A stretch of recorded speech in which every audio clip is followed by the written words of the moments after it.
नमस्कार मित्रांनो, हळदीच्या सुगंधात धोक्याचा इशारा, कलाची ती गुप्त चिठ्ठी काय सांगते? लक्ष्मीच्या पावलांनी मालिकेचा आजचा भाग केवळ लग्न घरातील उत्साहाचा नव्हता, तर आनंदाच्या वातावरणात दडलेल्या एका मोठ्या धोक्याची नांदी होता। हळदीच्या या मंगलमय प्रसंगात कलाच्या चेहऱ्यावरचा ताण आणि अद्वैतच्या हातात पडलेली ती गुप्त चिठ्ठी मालिकेला एका अत्यंत गंभीर वळणावर घेऊन गेली आहे। माझ्या मते हा एपिसोड रोहिणी आणि राहुलच्या कारस्थानाचा पर्दाफाश करण्याची पहिली पायरी ठरणार आहे। एपिसोडची सुरुवात अद्वैतला उखाणा घेण्याचा आग्रह करण्यापासून होते। अद्वैत उखाणा घेणार नाही म्हणून हट्ट धरतो, पण सोहम त्याला खूप चिडवतो। इकडे नयना आणि रोहिणीला हे आनंदाचे वातावरण अजिबात आवडत नाही।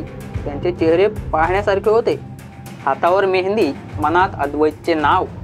दुसरीकडे कलाच्या घरी मेहंदीचा कार्यक्रम सुरू असतो। काजल कलेला दाजींचे खूप प्रेम आहे म्हणून मेहंदी रंगावी लागते असे चिडवते, पण संगीतताई मात्र हट्टीपणा करतात। कलेने त्यांच्या तोंडून उखाणा घेतलाच पाहिजे असा त्यांचा हट्ट असतो। कलाने उखाणा घेतल्यानंतर ती मनातल्या मनात म्हणते, आता तू माझा झालाय, फक्त आणि फक्त माझा, अद्वैत चांदेकर फक्त कलाचा। हे तिचे बोल तिच्या प्रेमाची आणि तिच्या हक्काची जाणीव करून देतात। सर्वात सुंदर दृश्य म्हणजे मेहंदी सुकवण्यासाठी कलाने साखरेचे पाणी लावलेले असते आणि नंतर चंद्राकडे बघत आपल्या मनातील भावना व्यक्त केलेल्या असतात। चंदोबा आलास ना मला भेटायला, मला बघितल्याशिवाय तुला चैन पडत नाही, नाही का? हे तिचे बोलणे तिच्या एकटेपणातील आनंद दर्शवते। अद्वैतही कलाच्या मेहंदीतील आपल्या नावाचा विचार करत असतो। तो मनाशी म्हणतो, हे नाव खरंच अति आगाऊ आहे, पण तरीही त्याने आपल्या हाताची मूठ इतकी घट्ट धरली होती की ते नाव पुसले जाऊ नये। मी आता असाच झोपी जाणार, कारण तुझे नाव माझ्या मनात बसले आहे, ते मिटणे शक्यच नाही। हे अद्वैतचे विचार त्याच्या कलेवरचे उत्कट प्रेम सिद्ध करतात। माझ्या मते या दोघांनीही एकमेकांवर प्रेम आहे हे न बोलता स्वीकारले आहे आणि त्यांचे नाते आता अति आगाऊ बनले आहे। हळदी समारंभ बघा, उत्साह आणि रोहिणीचा कपटीपणा यात आपल्याला दिसून येईल। दुसऱ्या दिवशी चांदेकर कुटुंबामध्ये हळदीची लगबग सुरू होते। आबा, सोहम सगळे आनंदी असतात।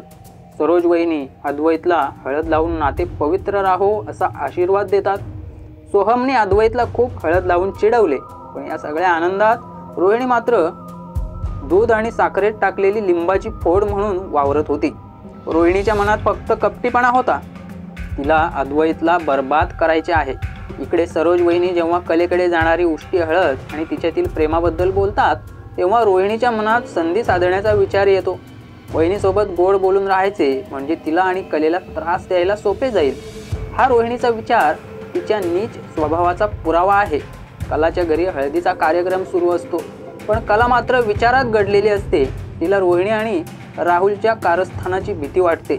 तिला हे माहीत आहे की हे दोघे काहीतरी मोठं कारस्थान करणार आहेत। तिचा फोन बंद आहे आणि अद्वैतचा फोन त्याच्याकडे नाही, त्याच्यामुळे तिला त्याच्यापर्यंत थेट पोहोचता येत नव्हते। हे पाहून संगीताताई काळजीत पडतात। मित्रांनो, पुढचा ट्विस्ट, कलाची ती गुप्त चिठ्ठी आणि अद्वैतचा राग। अखेरीस कलाने आपल्या डोक्यातील योजना अंमलात आणली। तिच्या मनात सतत हीच कल्पना होती की राहुल आणि रोहिणी काहीतरी महत्त्वाच्या कागदपत्रांवर अद्वैतची सही घेण्याचा प्रयत्न करतील, ज्यामुळे संपूर्ण घराचे नुकसान होईल। कलेला संधी मिळाली ती उष्टी हळद पाठवताना। तिने हळदीच्या डब्याच्या झाकणाला गुप्त चिठ्ठी चिकटवली।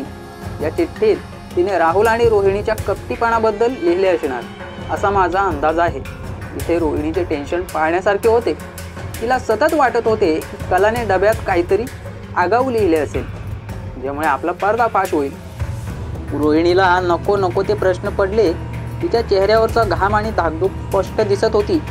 जेव्हा अद्वैतला डबा मिळतो आणि तो उघडतो, तेव्हा तो अति आगाऊ म्हणून हसतो, पण चिठ्ठी वाचताच त्याच्या चेहऱ्यावरचा आनंद एकदम नाहीसा होतो आणि त्याला राग येतो। कलाला जे सांगायचे होते ते यशस्वी झाले।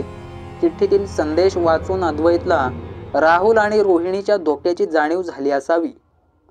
आता काय होणार याचा आपण पुढे अंदाज बांधूया। अद्वैतला सत्य कळले आहे। कलाने इतक्या चतुराईने त्याला इशारा दिला हे पाहून मला खूप आनंद झाला, पण आता प्रश्न हा आहे, म्हणजे अद्वैत आता चिठ्ठीतील इशाऱ्यानंतर काय करेल?